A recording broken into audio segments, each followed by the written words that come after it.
కావాలని రిటైర్మెంట్ కు దగ్గరగా ఉన్న అధికారులను సిట్లో పెట్టి రిటైర్మెంట్ కు దగ్గరగా ఉన్న అధికారులను ఉపయోగించి ఇవాళ మా మీద రకరకాల ప్రయత్నాలు చేస్తున్నారు. నేను మాత్రం ఒక్కటే చెప్పదలుచుకున్న అధికారులకు, మీరు అన్యాయంగా వ్యవహరిస్తే, అక్రమంగా వ్యవహరిస్తే, మీరు ఉద్దేశపూర్వకంగా మమ్మల్ని ఇబ్బంది పెట్టాలని ప్రయత్నం చేస్తే, మీరు రిటైర్ అయిన తర్వాత కూడా ఏ పొక్కలో దాక్కున్నా, సప్త సముద్రాల బయట ఉన్నా మిమ్మల్ని పట్టుకొచ్చి విచారిస్తాము. ఎవరిని వదిలిపెట్టే ప్రశ్నే లేదు. చట్టాన్ని అతిక్రమించినా, న్యాయబద్దంగా వ్యవహరించకపోయినా, ఉద్దేశపూర్వకంగా తప్పుడు ప్రచారం చేసినా, తప్పుడు లీకులు ఇచ్చిన పోలీస్ అధికారులను వదిలిపెట్టే ప్రశ్నే లేదు. అంతకంతకు అనుభవిస్తారు. జాగ్రత్త, ఆలోచించుకోండి. రిటైర్ అయినాక మీకు ప్రభుత్వం రేపు వచ్చే బీఆర్ఎస్ ప్రభుత్వం కూడా మీకు సహకరించదు.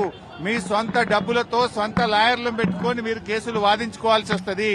అన్ని దృష్టిలో పెట్టుకుని న్యాయబద్దంగా వ్యవహరించండి, చట్టబద్దంగా వ్యవహరించండి. రేవంత్ రెడ్డి దావోస్కెళ్లి ఆయన ఇచ్చే డైరెక్షన్ లో కాదు, మీరు చట్ట ప్రకారంగా వ్యవహరించండి.